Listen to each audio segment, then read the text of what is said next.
हमारी sir classes में आपका स्वागत है।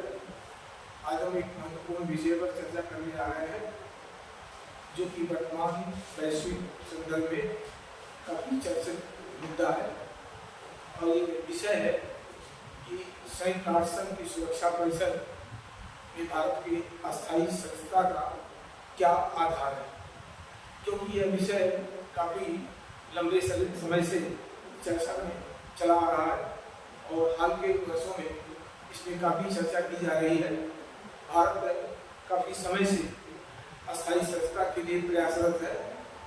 तो सबसे पहले हमें सुरक्षा परिषद को समझना होगा कि ऐसा क्या है सुरक्षा परिषद में, इसमें सुधार की आवश्यकता है और यदि भारत सुरक्षा परिषद का अस्थायी सदस्यता ग्रहण करता है तो उसका क्या प्रभाव पड़ने वाला है और भारत किन किन मानदंडों पर विश्व के किसी भी राष्ट्र की अपेक्षा अस्थायी सदस्यता के लिए एक प्रबल हकदार राष्ट्र के रूप में देखा जा सकता है। तो इसी विषय में चर्चा है क्योंकि यह टॉपिक जो है IAS और BCS की मुख्य परीक्षा में विशेष करके GS के सेकंड पेपर में काफ़ी महत्वपूर्ण है और ये प्रश्न पूछे भी जा चुके हैं, आगे भी पूछे जाने की संभावना है क्योंकि जैसा कि हम सभी जानते हैं कि मुख्य परीक्षा में राष्ट्रीय अंतर्राष्ट्रीय विषयों से जो हाल के वर्षों में काफ़ी चर्चित रहते हैं उससे संबंधित प्रश्न पूछे जाते हैं। तो मेरे मन में विचार आया क्यों ना आज इस पर एक चर्चा की शुरुआत किया जाए। देखिए, सुरक्षा परिषद जैसा कि हम जानते हैं कि सामूहिक सुरक्षा व्यवस्था के रूप में संयुक्त राष्ट्र संघ का गठन किया गया, जिसका उद्देश्य वैश्विक शांति, स्थिरता और सुरक्षा को सुनिश्चित करना और इस व्यवस्था के महत्वपूर्ण शाखा के रूप में सुरक्षा परिषद है, सिक्योरिटी काउंसिल। अब सिक्योरिटी काउंसिल प्रारंभ से ही विभेदकारी नीतियों का शिकार रहा है और जिसके चलते संयुक्त राष्ट्र संघ कहीं न कहीं वैश्विक शांति स्थापना में या हम ये कहें कि अपने मूल उद्देश्यों को प्राप्त करने में सफल नहीं दिखाई दिया। तो यही कारण है कि आज सुरक्षा परिषद में सुधार की बात की जा रही है और उसमें विशेष करके अस्थायी सदस्यों की संख्या को बढ़ाने की बात की जा रही है और सारे मुद्दे हैं तो इस पर चर्चा कर रहा है। देखिए, संयुक्त राष्ट्र संघ विश्व का सबसे बड़ा लोकतांत्रिक संगठन है और विश्व के शांति स्थापना में इस संगठन की जो प्रमुख शाखा है सुरक्षा परिषद, शांति स्थापना में इसकी प्रमुख भूमिका है। ऐसे में सुरक्षा परिषद की जो विसंगतियां हैं इसे बिना दूर किए हम शांति स्थापित नहीं कर सकते हैं, क्योंकि हम जानते हैं कि संयुक्त राष्ट्र संघ विश्व का सबसे बड़ा लोकतांत्रिक संगठन है, जबकि सुरक्षा परिषद विश्व का सबसे बड़ा अलोकतांत्रिक संगठन है। हमारा यहाँ अलोकतांत्रिक कहने का आशय है कि किसी भी लोकतांत्रिक संगठन हो जिसमें जो भी निर्णय लिए जाते हैं वो बहुमत के आधार पर लिए जाते हैं, क्योंकि लोकतांत्रिक मूल्यों में सर्वसम्मत कभी होना संभव नहीं है। तो जो निर्णय लिए जाते हैं वो बहुमत के आधार पर होने चाहिए, लेकिन सुरक्षा परिषद एक ऐसा परिषद है जहाँ पर महत्वपूर्ण विषयों पर जो निर्णय लिए जाते हैं वो सर्वसम्मत के आधार पर, अर्थात सर्वसम्मत का मतलब जो वीटो पावर 5 देश हैं, अमेरिका, रूस, चीन, फ्रांस और ब्रिटेन, इनके सर्वसम्मत पर ही कोई प्रस्ताव आगे बढ़ सकता है, उसकी चर्चा हो सकती है। लेकिन विषय यह है कि इन पांचों देशों के अपने अपने व्यक्तिगत हित सदैव मिलते रहे, जिसके चलते महत्वपूर्ण विषयों पर सुरक्षा परिषद में सर्वसम्मत कभी हो नहीं पाया और सर्वसम्मत न हो पाने के कारण सामूहिक सुरक्षा व्यवस्था के रूप में संयुक्त राष्ट्र संघ वैश्विक शांति स्थापना में कहीं न कहीं कमजोर दिखाई दिया। तो अब बात आती है कि सुरक्षा परिषद में पांचों वीटो पावर राष्ट्रों के जो सर्वसम्मत के जो अधिकार है उसे समाप्त किया जाए और इस स्थान पर जो है बहुमत के आधार पर निर्णय लिए जाए। यदि हम बहुमत के आधार पर निर्णय लेते हैं बहुत सारे मुद्दों पर संयुक्त राष्ट्र अपनी प्रासंगिकता सिद्ध कर सकता है। जैसा कि हम जानते हैं भारत ने पाकिस्तानी आतंकियों के खिलाफ सुरक्षा परिषद में जो भी प्रस्ताव लाया, चीन ने हमेशा विरोध कर दिया आतंकवादियों का मनोबल हमेशा बना रहा और भारत को निराशा मिली। अगर एक बहुमत होता तो आतंकवादियों का मनोबल ध्वस्त होता और उसे अंतर्राष्ट्रीय नियमों के अनुकूल लाने का प्रयास किया गया होता और उसके खिलाफ कार्रवाई की गई होती। तो कहने का आशय हमारा यह है कि सर्वसम्मति के स्थान पर बहुमत से निर्णय लिए जाए। जो सुरक्षा परिषद है जिसमें अस्थायी सदस्यों की संख्या 5 है, ये विश्व के 2/3 जनसंख्या का नेतृत्व नहीं करता। जैसे दक्षिण अफ्रीका महाद्वीप है, 54 राष्ट्रों का समूह है, सुरक्षा परिषद में एक भी अस्थायी सदस्य नहीं है। दक्षिण अमेरिका है, एक भी अस्थायी सदस्य नहीं है। एशिया विश्व का सबसे बड़ा महाद्वीप है, इसका भी मैं नहीं मानता कि सुरक्षा परिषद में कोई प्रतिनिधित्व करता हो। यद्यपि आप कह सकते हो कि चीन करता है, जो चीन खुद लोकतांत्रिक देश नहीं है तो सुरक्षा परिषद का कैसे, जो चीन खुद लोकतांत्रिक देश नहीं है तो वह लोकतांत्रिक मूल्यों का कैसे पालन कर सकता है या उसको कैसे बढ़ावा दे सकता है, लोकतांत्रिक हितों को कैसे सुरक्षा कर सकता है। तो मैं नहीं मानता कि चीन एशिया का नेतृत्व करता है। तो हमारा कहना है कि वीटो पावर को समाप्त किया जाए, सर्वसम्मति के स्थान पर बहुमत से फैसले लिए जाए। जो तृतीय विश्व के देश हैं उनमें अस्थायी सदस्यता सम्मिलित किया जाए, सुरक्षा परिषद में अस्थायी सदस्यता प्रदान किया जाए। विशेष करके G4 के जो देश हैं भारत, जापान, जर्मनी और ब्राजील, इनको सुरक्षा परिषद में सम्मिलित किया जाए। अगर ये राष्ट्र सम्मिलित होते हैं तो निश्चित ही लोकतांत्रिक मूल्यों को बढ़ावा मिलेगा, बड़े राष्ट्रों की विभेदकारी नीतियों को रोकने में मदद मिलेगी। तृतीय विश्व के देशों में जो बड़े राष्ट्रों के हस्तक्षेप है या नौ उपनिवेशवाद की जो नीतियाँ आगे बढ़ रही हैं उसे रोकने में मदद मिलेगी। तो मेरा मानना है कि आज के वैश्विक परिवेश में सुरक्षा परिषद में मूलभूत सुधार करने की आवश्यकता है। जैसा कि हम जानते हैं कोई भी सिद्धांत, कोई भी अवधारणाएं अगर समय के साथ परिवर्तित नहीं होती हैं तो वो अप्रासंगिक हो जाती है।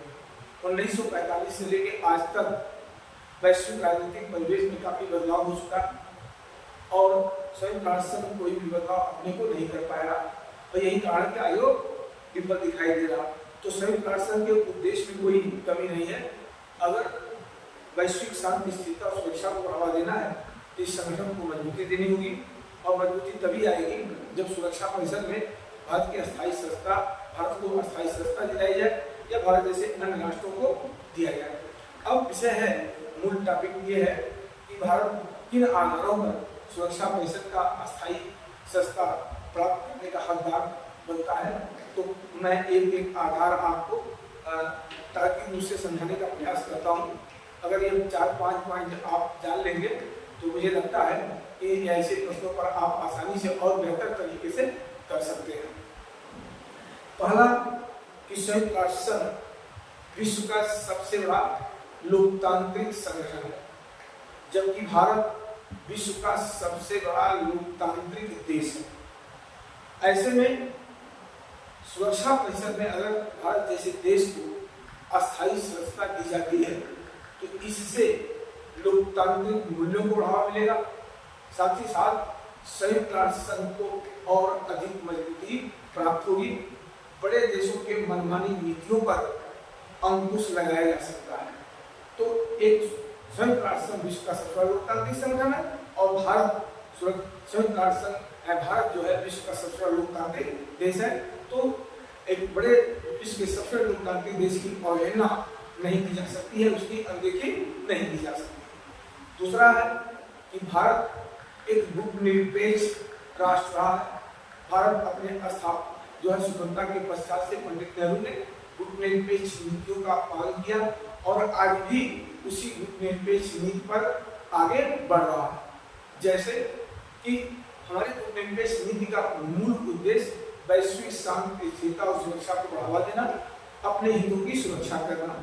जैसे पंडित नेहरू ने कहा कि जिन गुटों के कारण विश्व को 2 बड़े विश्व युद्ध का सामना करना पड़ा, भारत ऐसे किसी गुट में सम्मिलित नहीं होगा जिससे अंतर्राष्ट्रीय शांति, स्थिरता, सुरक्षा को खतरा पैदा हो।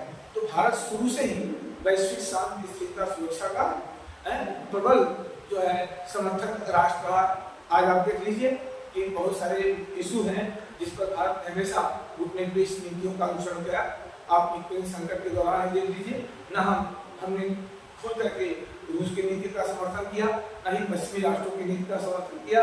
हमने हमेशा यूक्रेन संकट को शांतिपूर्वक तरीके से हल करने के लिए हमेशा जो है इसका समर्थन किया, न कि जहाँ विश्व के राष्ट्र खुल करके दुर्गंधी के शिकार हो रहे हैं वहाँ भारत कभी किसी कूटनीतियों से दूर रहा है। तो पहला तो यही रहा कि निरपेक्ष नीति, हमारी निरपेक्ष नीति का ही प्रभाव है कि हम विश्व के दो प्रतिस्पर्धी राष्ट्रों के बीच भी एक बेहतर संबंध स्थापित करने में सफल है। तो भारत की निरपेक्ष नीतियाँ, भारत में जो है लोकतांत्रिक मूल्य। तीसरा जो हमारा विषय है कि भारत के सुरक्षा परिषद के अस्थायी सदस्यता का आधार भारत एक मजबूत अर्थव्यवस्था वाला राष्ट्र है।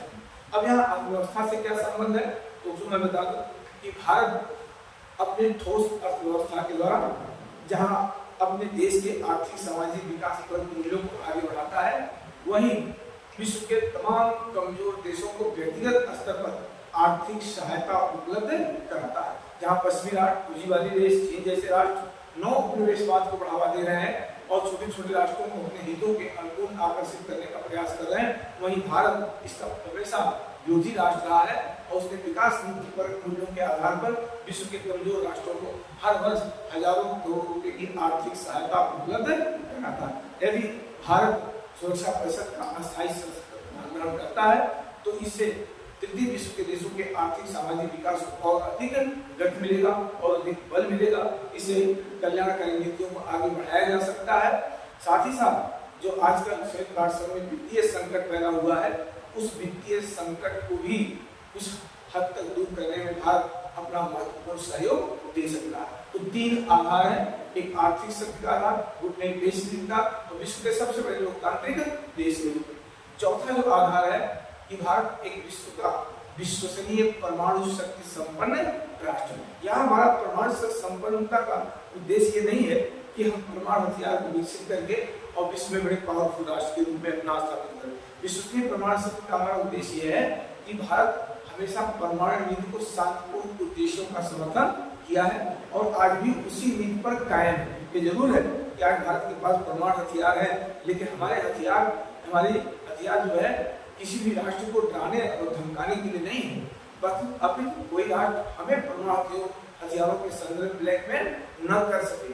आज भारत दुनिया का पहला ऐसा देश है जो चारों तरफ से नाभिकीय हथियारों से क्या है, घिरा हुआ है। तो हमारी जो नाभिकीय नीति है आत्मरक्षा के लिए है, शांतिपूर्ण उद्देश्यों के लिए है, जहाँ विश्व के बहुत से देशों ने अपने मित्र राष्ट्रों से परमाणु तकनीकी को चुराया है और बहुत से मित्र राष्ट्रों को परमाणु तकनीकी का हस्तांतरण किया है, लेकिन भारत ने न किसी देश से परमाणु तकनीकी को चुराया है, न ही अपने परमाणु तकनीकी को किसी अन्य राष्ट्र को देने का प्रयास किया है। आज इसी विश्वसनीय परमाणु शक्ति संपन्न राष्ट्र का ही प्रभाव है कि भारत बिना एनपीटी पर हस्ताक्षर किए आज का एमडीसीआर का सदस्य राष्ट्र है और साथ ही साथ एनएसजी में बहुत से देशों का समर्थन भी संस्था के लिए भारत को मिला हुआ है।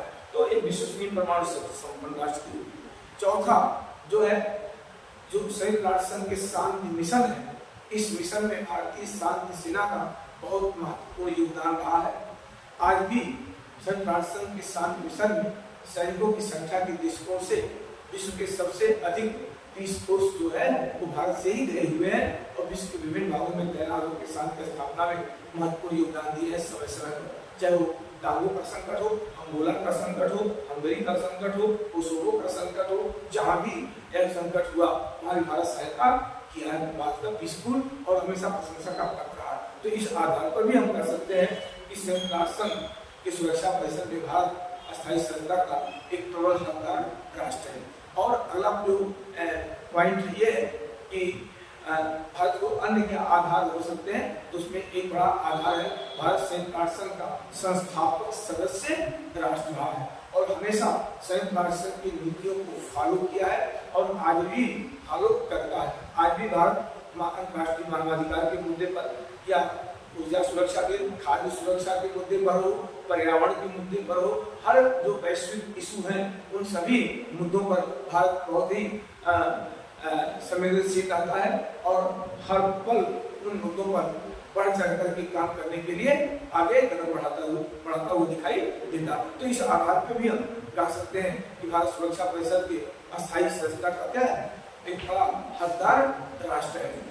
अब एक विषय और है कि आज हम देखें कि भारत के जो कार्य है वैश्विक संदर्भ में वो अत्यंत सराहनीय है। विशेष करके हाल के वर्षों में 2-4 कार्य मैं आपको गिना दूंगा तो इससे समझ में आ जाएगा कि भारत विश्व के किसी भी देश की अपेक्षा संयुक्त राष्ट्र संघ की सुरक्षा परिषद में किसी क्या है अस्थायी संस्था का प्रबल हकदार है। चाहे वो कोरोना संकट के दौरान, अब आप समझ सकते हैं इस संकट के दौरान भारत जहां अपने एक विशाल जनसंख्या 1 अरब 40 करोड़ की आबादी अपने सीमित संसाधनों के बावजूद अपने देश के नागरिकों की जान माल की सुरक्षा में लगा रहा, वहीं कोविड संकट के दौरान विश्व के कई देश या मैं कह सकता हूँ 100 से अधिक देशों को कम समय में कोरोना का इंजेक्शन टीका पहुंचा करके विश्व के करोड़ों लोगों की जान माल की रक्षा करने में सफल रहा है। तो कोविड संकट के दौरान जो भारत का वैश्विक संदर्भ में सराहनीय कार्य रहा, उस आधार पर भी भारत हकदार है। और साथ ही साथ विश्व के किसी भी देश में कोई भी प्राकृतिक आपदाएं आती हैं तो सबसे पहले भारत पहुंचने वाला राष्ट्र। मैं आपको बता दूं 2015 में नेपाल में भूकंप आया, मात्र 2 घंटे में भारत जो है नेपाल में पहुंच करके और आपदा राहत बल के साथ कार्य करना शुरू किया, हजारों लोगों की जान माल की रक्षा की। जबकि उस समय नेपाल के साथ हमारे बहुत अच्छे संबंध नहीं थे, मधेसी विवाद चल रहा था, नेपाल कहीं चाइना के प्रभाव से थे, लेकिन भारत ने बिना पूर्वाग्रह से ग्रसित हुए नेपाल की सहायता की। टर्की जो हमारा परम शत्रु राष्ट्र के रूप में चीन और पाकिस्तान के बाद अगर कोई भी भारत की नीतियों का खुलकर विरोध करता है तो टर्की करता है, लेकिन भारत पूर्वाग्रह से रहित होकर के टर्की का समर्थन किया। टर्की का जो भूकंप आया तो भारत दुनिया का पहला देश है जो अपने आपदा राहत बल के साथ सबसे पहले टर्की पहुंचा और जो उसके कार्य किए गए उस कार्य के आधार पर टर्की के नागरिकों ने कहा कि अल्लाह ने देवदूत भेज दिया है। तो हम ये कह सकते हैं कि जो आपदाएं आती हैं, मालदीव में पेयजल संकट उत्पन्न हुआ तो भारत सबसे पहले पहुंचा, अफगानिस्तान में खाद्यान्न संकट उत्पन्न हुआ तो भारत सबसे पहले पहुंचा। तो भारत के जो कार्य हैं वैश्विक संदर्भ में, चाहे वो प्राकृतिक आपदाओं से हो, चाहे वो खाद्य सुरक्षा से हो, चाहे ऊर्जा सुरक्षा से हो, चाहे परमाणु ऊर्जा के शांतिपूर्ण उद्देश्य के मुद्दे को लेकर के हो, चाहे वैश्विक शांति स्थापना में संयुक्त राष्ट्र संघ की शांति बल के रूप में भारतीय सेना का योगदान हो, चाहे निरपेक्ष नीति का हो, चाहे आज भारत विश्व की बड़ी अर्थव्यवस्था वाला देश के रूप में हो जो अपने आर्थिक सामाजिक विकास के साथ वैश्विक शांति स्थिरता सुरक्षा विकास को अपने ठोस अर्थव्यवस्था के द्वारा एक महत्वपूर्ण आधार देता है। तो ये सारे आधार आज के संदर्भ में विश्व के किसी भी राष्ट्र की अपेक्षा भारत के पास है। और यदि भारत को सुरक्षा परिषद में अस्थायी संस्था मिलता है तो मुझे लगता है इससे सुरक्षा परिषद मजबूत होगा, सुरक्षा परिषद का लोकतांत्रिक ढांचा मजबूत होगा। जो कुछ राष्ट्र सुरक्षा परिषद में मनमानी नीतियों का पालन करते हैं उसको उस पर अंकुश लगाने में मदद मिलेगी, विकासशील देशों के हितों की सुरक्षा होगी, बड़े राष्ट्रों के हस्तक्षेपों को रोकने में मदद मिलेगी। तो ऐसे में अगर भावी पीढ़ी को तृतीय विश्व युद्ध की विभीषिका से बचाना है तो संयुक्त राष्ट्र संघ की सामूहिक सुरक्षा व्यवस्था को मजबूत करना होगा, सुरक्षा परिषद को लोकतांत्रिक तरीके से विकसित करना होगा। और ऐसा अगर हम करते हैं तो निसंदेह वैश्विक शांति स्थिरता को बढ़ावा मिलेगी। और अगर ऐसा नहीं करते हैं तब ये आप जान लीजिए कि जो हर्ष राष्ट्र संघ का हुआ और जिसके विफल होने से विश्व को शीघ्र ही द्वितीय विश्व युद्ध का सामना हुआ, वही हर्ष आज के अंतर्राष्ट्रीय परिवेश में जहाँ राष्ट्रों के बीच संघर्ष बढ़ता जा रहा, बड़े राष्ट्रों का हस्तक्षेप बढ़ता जा रहा और संयुक्त राष्ट्र संघ सुरक्षा परिषद असहाय नजर आता है, तो वही हर्ष संयुक्त राष्ट्र संघ का होगा। और अगर ऐसा हुआ तो भावी पीढ़ी को हम तृतीय विश्व युद्ध की विभीषिका से नहीं बचा सकते हैं। इसलिए अभी भी समय है दुनिया को सचेत होने का और सुरक्षा परिषद को एक मजबूत लोकतांत्रिक ढांचे के रूप में विकसित करने का, भारत जैसे राष्ट्रों की एक दमदार उपस्थिति दर्ज कराने का। और अगर भारत इसका अस्थायी संस्था बनता है तो इससे कई फायदे होंगे, इससे बहुत दूर तक संदेश जाएगा और लोकतांत्रिक मूल्यों का पालन होगा, विश्व में शांति स्थिरता सुरक्षा को बढ़ावा मिलेगा। तो इस तरह से सुरक्षा परिषद के भारत की अस्थायी संस्था के बहुत सारे आधार हैं। इन आधारों पर हम कह सकते हैं कि भारत विश्व के किसी देश की अपेक्षा सबसे अधिक प्रबल हकदार है अस्थायी संस्था के लिए। जय हिंद।